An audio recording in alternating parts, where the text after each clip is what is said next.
What's up mga ka-technician? Nagbabalikan tayo Pinoy Technician. Sa mga hindi pa nagsusubscribe dyan guys, subscribe na kayo. Click na notification bell button, click nyo at nyo rin na mga videos. So yun guys, naturuan ko kayo kung paano ikabit tong U-Shield version 2 natin sa Opay 03. So ganito lang yan mga sir.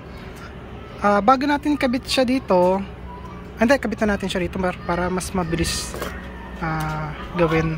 So ayan, dito may nakasulat na Opay 01 tsaka 03. So dyan nyo siya guys ilalagay pag ganon. Ayan o. So pag yun na siya ilalagay, ayan.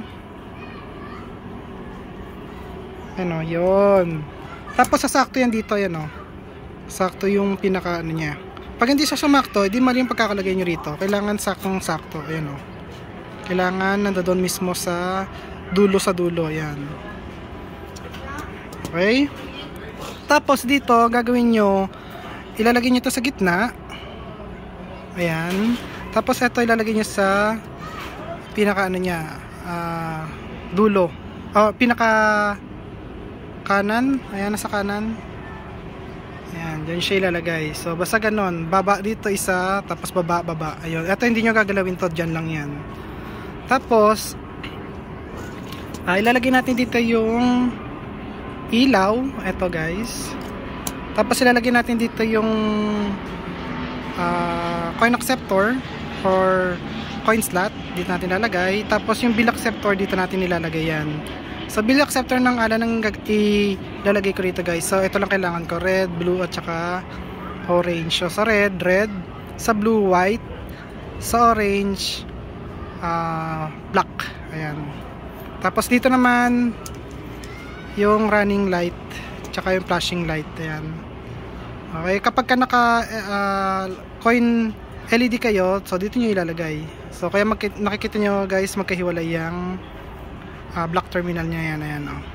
Okay. So dito naman yung sa power supply nya, barrel jack o kaya black terminal. So up to 15 volts guys, pwede yan dyan. Ayan. Okay, so dito sa smart fan or kung gusto nyo naka-on, so saka naka-on lang. Tapos kung gusto nyo i-start agad yung power on delay, ito guys, kung ayaw nyo mag-antay ng delay, ayan. So kakabit ko na siya para makita nyo kung ano yung itsura nya. Okay, so ayan mga ka-technician, kung nakikita nyo, ayan, so ito yung sa coin LED. Ayan o. So papunta siya sa coil LED. Tapos yung flash and running and flashing nya guys, ito o. So positive, blue, negative. Ayan o. Ito positive, tas negative. So ito naman, ito yan guys o. So ayan, papunta siya doon. Kasi ginawa ko dito, binuksan ko to, tapos nilagyan ko ng flashing at saka running. So alisin natin mamaya yung isa dyan para makita nyo yung nangyayari. Okay, ito alisin natin to. Basta alisin natin ito tsaka ito. Okay, isa lang muna yung kakabit natin kapag ka tayo dito, nag-test. Tapos dito naman, ayan, kung nakikita nyo, ayan, red to red, blue. Yung ito nya nakasulat doon blue pero white yung nilagay natin, tapos orange yung nakasulat doon pero nilagay natin is black. Tapos dito nilagay natin syempre yung ilaw ng night light. So ayan, so dito yung white nito is ground, negative, tapos ito yung red nya, so yun yung positive. Tapos dito yung coin LED, coin slot, ito, so positive yung coin, negative, tapos yung counter. So red, white, black, gray. Ayan. So kung naputol nyo na yung gray nyo, okay lang. Huwag nyo na lagyan ng gray. Tapos ayan, lalagyan na lang natin siya ng gagamit muna ako guys ng USB to LAN kasi wala pa akong pangbilan. So USB to LAN muna gagamitin ko. Syempre kailangan natin lagyan nitong 3-in-1 PoE injector mode. Ayan, so ayan siya guys. Okay, ayan o. So 24 volts, 48 volts, tsaka 54 volts na output. Ayan. So lalagyan natin yan. Tapos ang gagamitin ko ay ito munang E314. Ayan.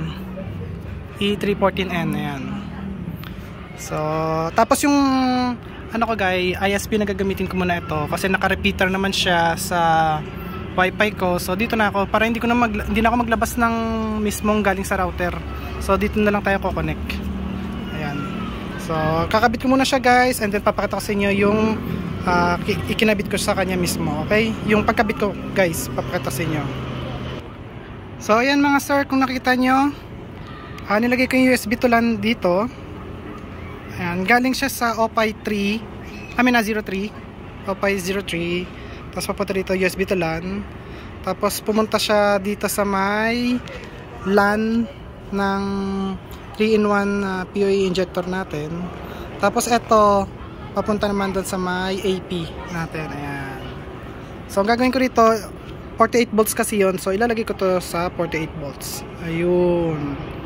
Okay, tapos mga sir nga pala, ito lang yung include niya na, yung board at saka itong wire na to. Okay? Kayo na magpo-provide ng dito guys, sa may butas dito, lalagyan niyo ng standoff to na M3, tapos yung haba niya ay 11 mm. Okay? So, yun ang bibilin niyo, M3 11mm, tsaka yung screw dito na M3 11mm, or may kasama naman yung ganito guys, yung L stand ng ganito. M3 rin kasi to guys so ayan, M3 na lang na stand up ang bibili nyo rito para dito kasi yun guys.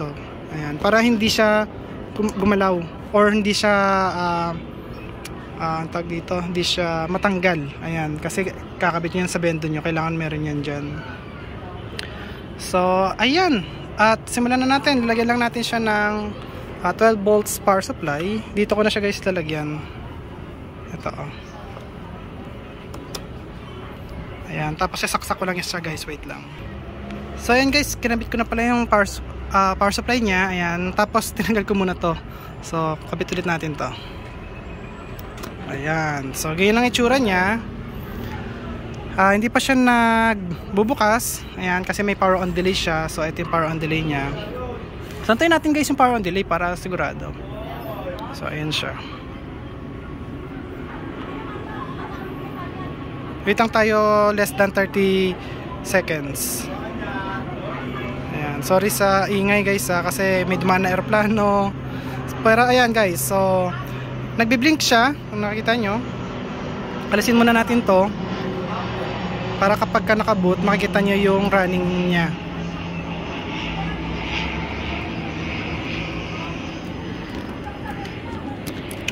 So ayan, nilis ko muna yon para kung gusto nyo lang naka flashing at saka running LED, ayun mangyayari dyan.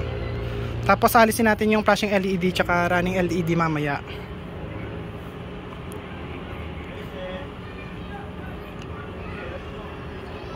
Mabilis naman mag-boot yan. Ayan, nakaboot up na siya. Ayan, nagra-running tsaka flashing na siya guys.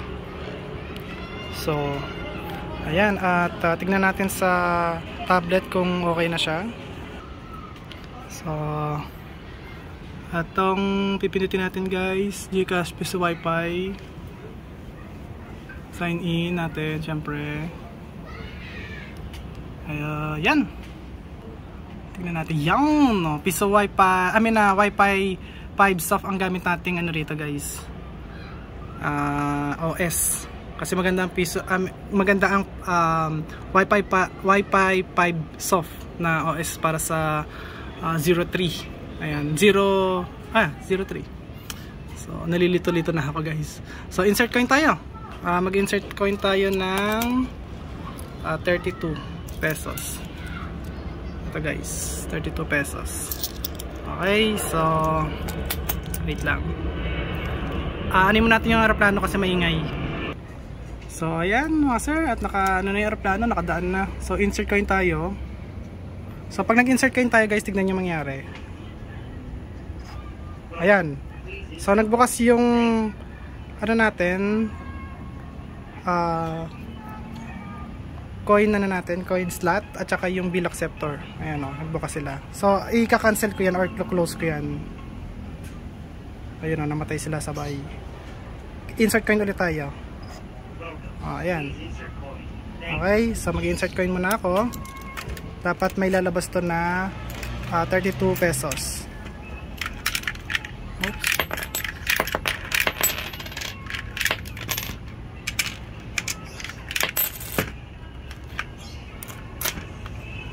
At 5 piso. Pero masok ng 5 piso na to Ayun, masok. So ayan siya. Wait natin kung magkakaroon siya ng ghost credit. Uy, nawala. Ayan, tingnan natin kung magkakaroon siya ng ghost credit. Para sure lang guys, kasi baka sabihin nyo nag-ghost credit tong ano ko, CB ko, pero hindi talaga to guys mag-ghost credit. Kahit na 100 ano pa yan, 100 minutes nyo pa i-set yan.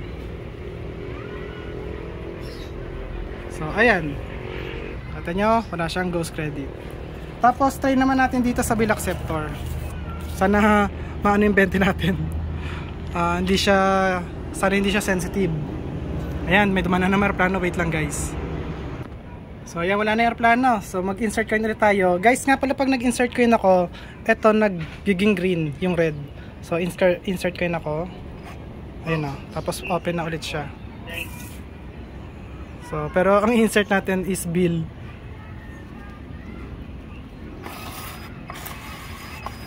Ano nangyari dito? Hindi ko sure kung bakit ganun nangyari dito sa bill acceptor ni Alan. Uy, yun 20. Diba? Ulitin ko ulit guys, kasi hindi ko alam bakit ganun nangyari. Oops. Masyadong ano niya, masyadong mabilis siya kumuha. Ayun o. Ayun, ay nawala na naman. Ayan, 40 na.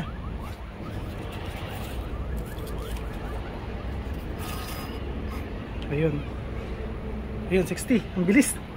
Ang bilis, diba? So ayun guys, at kung may katanungan kayo, mag-comment lang kayo. Meron tayo nitong ang tawag dito, meron tayong group dito, group chat. Ayan, tsaka available na yan. Available na to. At available na rin yung True Pulse mod, o tinatawag na ngayon na anti-ghost credit mod. Yan, okay. So ayan na siya. Paggabi na rito guys, so iilaw na to. Kaya nakikita nyo yung ilaw ko, may ano na, may linya na, kasi paggabi na guys. Paggabi na yan. Hindi lang madilim sa ano ko, sa phone ko. Pero paggabi na yan guys, tignan natin kung iilaw na to. Wala pa, masyadong ano pa rin. Ayan o, paggabi na siya, iilaw na siya. Okay. So ayan guys, at kung gusto nyo ang video ko, huwag kalimutan mag-like, share, subscribe, click notification bell button, click nyo all guys. Bye! Peace!